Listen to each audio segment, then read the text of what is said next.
Assalamualaikum warahmatullahi wabarakatuh. Gimana kabarnya anak-anak? Semoga kita semua berada dalam lindungan Allah Subhanahu wa taala. Baiklah, materi hari ini yaitu mengenai adab sholat dan zikir. Nah, adapun tujuan dari pembelajaran hari ini, Ibu harap kita dapat memahami pentingnya adab dalam melaksanakan sholat dan zikir, dapat menunjukkan sikap menghargai ibadah, dan dapat mempraktikkan adab sholat dan zikir dengan benar.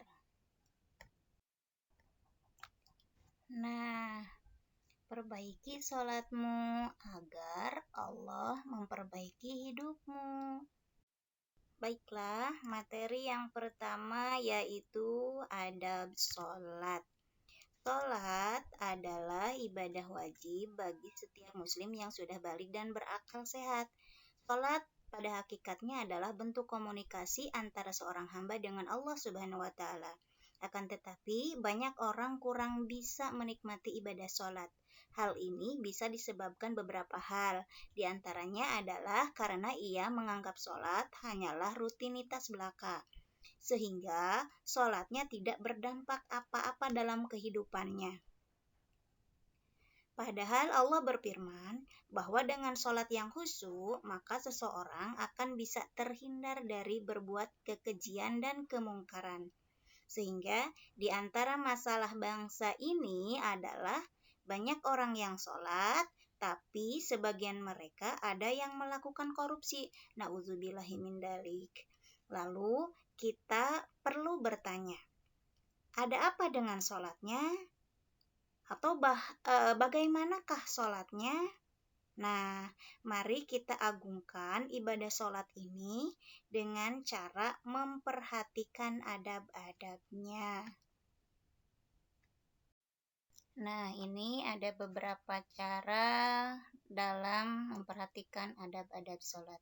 Yang pertama adalah khusyuk. Khusyuk merupakan adab terpenting dalam sholat dan berzikir. Khusyuk merupakan inti dan roh saat sholat dan zikir. Maka, sholat dan zikir yang tidak diiringi dengan kehusuan ibarat badan tanpa roh. Oleh karenanya, khusyuk bermakna menghadirkan hati dan pikiran dalam setiap lafaz zikir di dalam sholat atau zikir di luar sholat yang diucapkan. Tidak hanya itu, seorang yang sholat dan berzikir juga harus berusaha agar terwarnai olehnya dan berusaha menepati maksud dan tujuan dari lafaz sholat dan zikir yang diucapkan itu. Sebagaimana Allah berfirman, alladzina hum fi sholatihim khoshi'un, yang artinya yaitu orang-orang yang khusyuk dalam sembahyangnya. Quran Surat Al-Mu'min ayat 2. Yang kedua adalah hati yang ikhlas.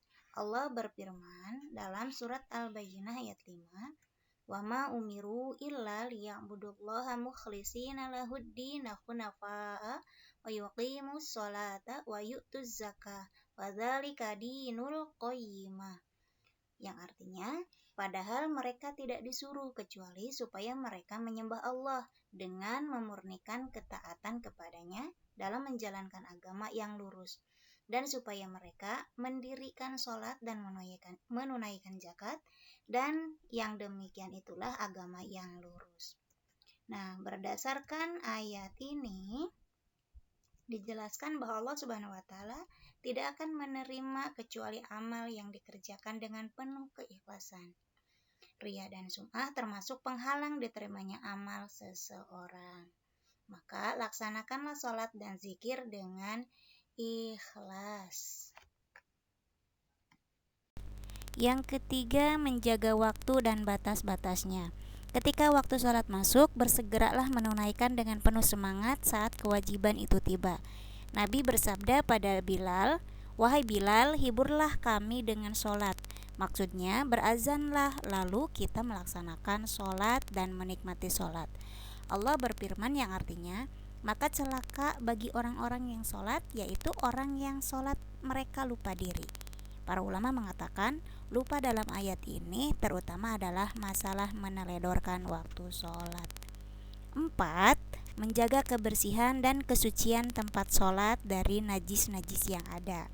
5. Menyingkirkan gambar, tulisan, atau apa saja yang mengganggu kehusuan sholat. 6. Memakai pakaian yang terbaik saat panggilan sholat telah tiba, yang rapi, santun, baik, harum semerbak bagi laki-laki, dan menutup aurat secara sempurna. 7. Menyesal serta bersedih jika tidak dapat menunaikan dan menikmati sholat. 8. Melakukan dengan khusyuk. Nabi memerintah sholatlah seperti sholatnya orang yang berpamitan dari dunia ini. Maksudnya sholatlah seakan-akan ini adalah sholat kalian yang terakhir di dunia. Nah, materi yang kedua yaitu adab berzikir. Kurang afdol apabila orang yang melaksanakan sholat usai salam ia langsung berdiri pulang tanpa berzikir, sehingga ba'da sholat pun seseorang dianjurkan berzikir. Zikir menurut bahasa berarti ingat. Dalam hal ini yang dimaksud adalah mengingat Allah dengan cara memperbanyak mengucapkan kalimat-kalimat thayyibah sesuai dengan yang dianjurkan oleh Rasulullah, para sahabat, dan orang-orang soleh sebelum kita. Nah, Allah berfirman dalam surat Al-A'raf ayat 205 yang artinya, dan sebutlah nama Tuhanmu dalam hatimu dengan merendahkan diri dan rasa takut, dan dengan tidak mengeraskan suara di waktu pagi dan petang, dan janganlah kamu termasuk orang-orang yang lalai. Nah, dalam ayat ini maka kita akan paham bahwa zikir adalah suatu yang diperintahkan oleh Allah sesering mungkin, sehingga sebagai seorang muslim tentunya tidak asing lagi dengan zikir. Hanya saja terkadang kita tidak memperhatikan adab atau cara berzikir, sehingga tidak jarang zikir yang kita lakukan tidak berbekas sama sekali terhadap kehidupan kita. Padahal minimal zikir bisa menenteramkan hati pelakunya, sebagaimana firman Allah yang berarti, bukankah yang berzikir atau mengingat Allah hati akan menjadi tentram? Oleh karenanya perlu kita perhatikan adab-adab saat berzikir kepada Allah. Nah, adapun adab-adab saat berzikir kepada Allah diantaranya adalah ikhlas dalam berzikir mengharap ridha Allah Subhanahu wa taala, membersihkan amal dari campuran dengan sesuatu, menghadirkan makna zikir dalam hati sesuai dengan tingkatan dalam musyahadah. 2. Merendahkan suara. Ketika berzikir hendaklah merendahkan suara. Hal ini dimaksudkan agar tidak mengganggu konsentrasi orang lain yang ada di sekitarnya.